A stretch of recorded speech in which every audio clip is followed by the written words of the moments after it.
na nakaka-proud. Grabe, pagka nag-swipe ka ngayon sa social media, makikita mo ang SB19 update sa Lollapalooza performance. Grabe, buong mundo pinag-uusapan talaga sila at napakarami pong mga casuals. Makikita nyo sa audience na talaga namang nag-enjoy sa performance ng SB19. Sa kabila ng init ng araw, talagang ito ay kanilang tiniis. Hindi lang ang SB19, pati ang mga fans at mga casuals na nandoon.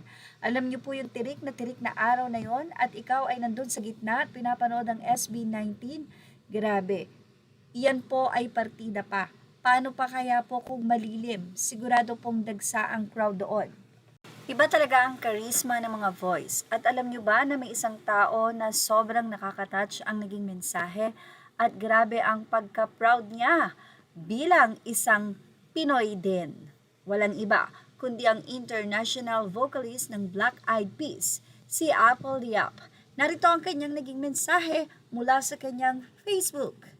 Aniya sa caption ng photo niya kasama ang SB19, "Congrats to my little brothers SB19 on their historic performance at Lollapalooza.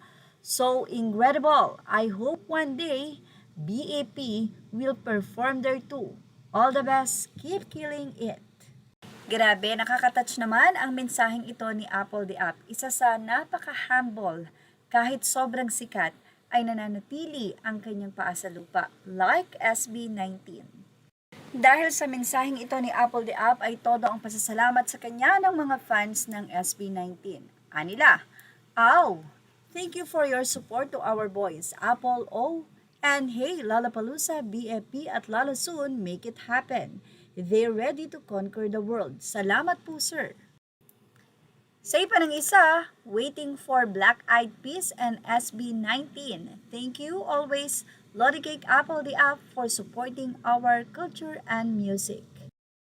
Walang masidla ng pasasalamat ang mga fans ng SB19 ang 18 sa ginawang gesture na ito ni Apple Diab na talaga namang nakarating na sa kanya kung gaano naging kaingay ang Lollapalooza sa mundo dahil sa isang Pinoy, ang SB19.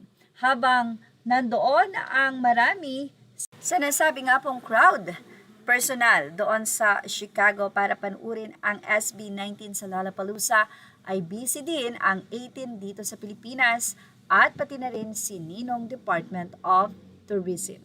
Grabe po. At yan ang ating Showbiz Snap update. Images are all credit to the rightful owners. Please like, share, and subscribe. And thank you for watching Showbiz Snap.